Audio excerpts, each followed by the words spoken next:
오면에 있습니다. 말씀의 제목은 승리의 사랑합니다. 오늘 본문은 21장입니다. 이 21장은 왕에게 승리해 주신 하나님에 대한 찬양과 감사를 담고 있는 시입니다. 여기서 왕은 다윗이죠. 다윗과 이스라엘 군대가 승리한 후에 전쟁에서 돌아왔을 때 부르는 듯한 느낌을 받는 시입니다.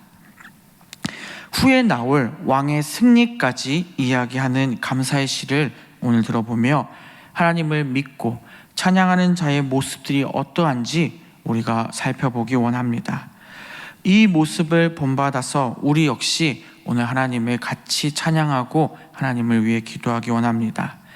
앞선 본문의 이 시편은 승리하기 전 승리를 위해 백성들을 향한 다윗이 쓴 시였습니다. 반대로 오늘의 시는 대적을 물리친 이후에 자신의 입지를 견고히 쌓은 후에 다윗의 시입니다. 두 본문의 공통점이 있습니다. 승리 전과 승리 이후의 시이고요. 또 이끄시는 분이 바로 하나님이시고 하나님이 왕에게 또 백성들에게 능력 주셔서 왕이 승리했다고 말하고 있는 강조하는 시입니다. 그렇게 오늘 본문은 제왕시로도 불립니다. 1절 본문에 오늘 왕이 어떻게 승리했는지 먼저 설명하고 있습니다. 승리는 하나님이 왕에게 베푸신 능력으로 이루어졌고 그것을 기뻐하며 찬양하고 있습니다. 싸움은 누가 합니까? 다윗과 이스라엘 백성들이 전쟁터에 나가서 치열하게 싸웠습니다. 그들은 열심히 그 상황에서 직면해서 싸웠습니다. 그리고 뒤를 돌아봤더니 그 승리가 누가 주어주신 거라고요? 바로 그것이 그 승리가 하나님의 은혜라는 그 하나님의 은혜의 선물이라는 것을 왕과 백성들이 깨닫게 된 것이죠. 그 은혜를 아는 자는 자연스럽게 하나님을 높이고 하나님을 찬양할 수 있었던 것입니다. 표현해 보니 그들은 너무나도 기쁘고 즐거웠다고 말하고 있습니다. 이들은 더 잘 알고 있습니다. 이미 승리하기 전부터 찬양을 했던 자들이기 때문이죠. 과거에 하나님께서 이루어 주실 거라는 그 확신이 이들에게 있었고 그 승리가 주어지다 그들은 더 기뻐하고 즐거워할 수밖에 없었던 것입니다.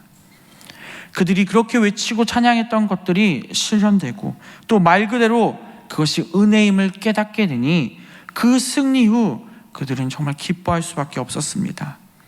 또 이 즐거움에 이 기쁨에 가장 큰 의미가 있습니다. 바로 그것은 우리와 하나님이 함께 하신다는 사실을 다시 한번 깨달을 수 있었기 때문입니다. 그들은 열심히 하나님을 찬양했고 높였습니다. 그때 나와 함께 하시는 분이 하나님이심을 다시 깨닫게 하고 승리를 맛보니 하나님을 높일 수밖에 없는 것이죠. 하나님이 함께 한다는 이 사실을 그들이 알게 되니 더욱더 큰 기쁨과 즐거움이 있을 수 있었다는 것입니다.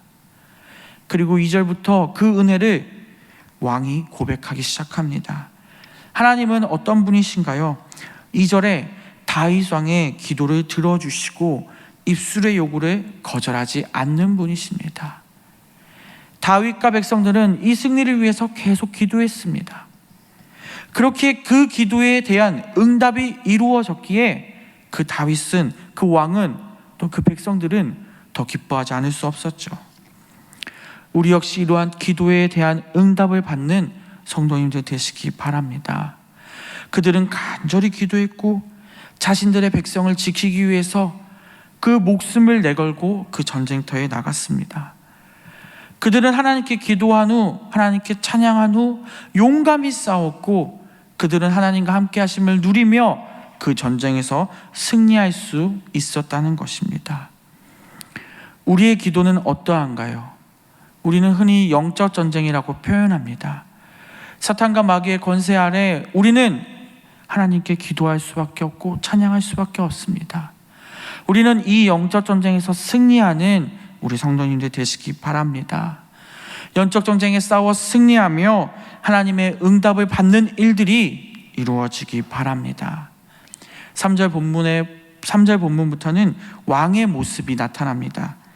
하나님의 은혜로 얻은 이 승리로 인해서 사람들 앞에 하나님은 왕에게 순금관을 쓰게 하시고 그에게 영광과 존귀와 위엄을 입혀주십니다.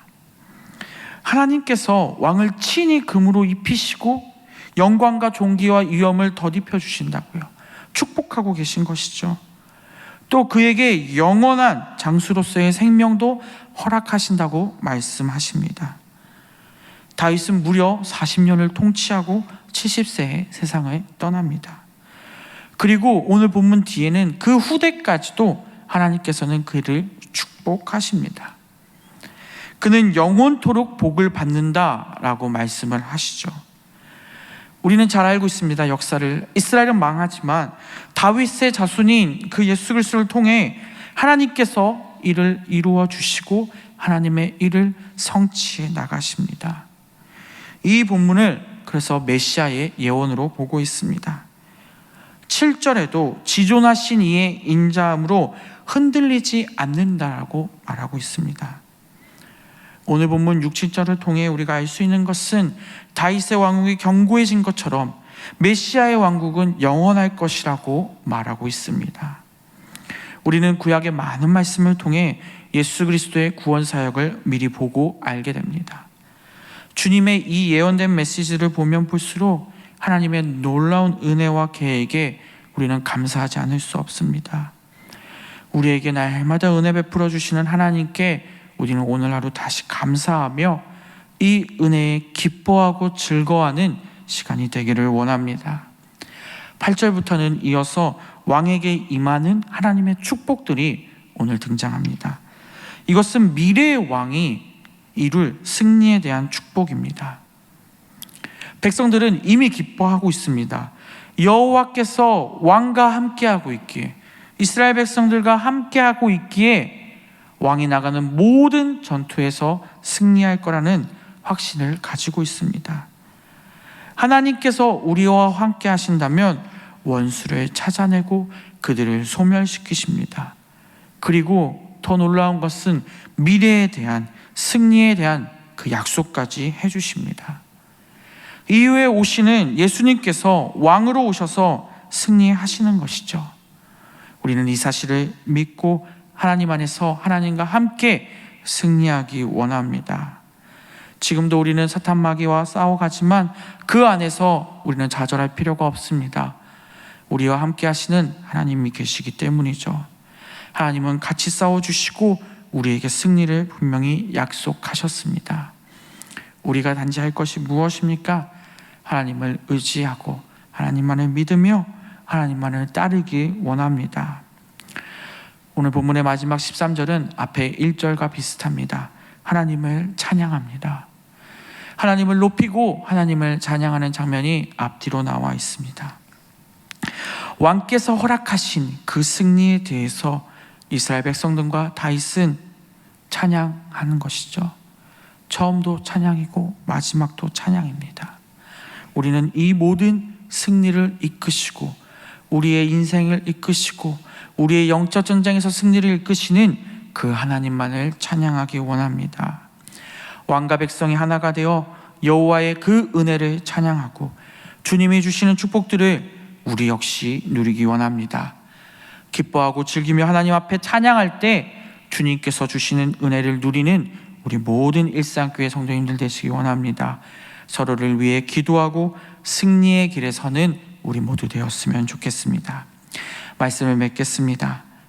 다윗과 이스라엘 백성들은 승리하기 전부터 하나님께서 주실 은혜를 구하며 찬양하였고 승리한 후에도 하나님을 찬양하고 하나님을 높였습니다. 그리고 앞으로 있을 하나님의 승리 또한 감사하며 찬양했습니다. 우리 교회가 이러한 공동체가 되기 원합니다. 승리는 하나님께서 함께 하시기에 반드시 우리에게 주십니다. 우리는 서로 한마음 한뜻 모아 하나님을 경배하고 하나님을 찬양하기만 된다는 사실을 기억하기 원합니다. 주님 앞에서 흔들리지 않고 사탄 마귀의 권세에서 우리가 승리하는 우리 모두가 되었으면 좋겠습니다.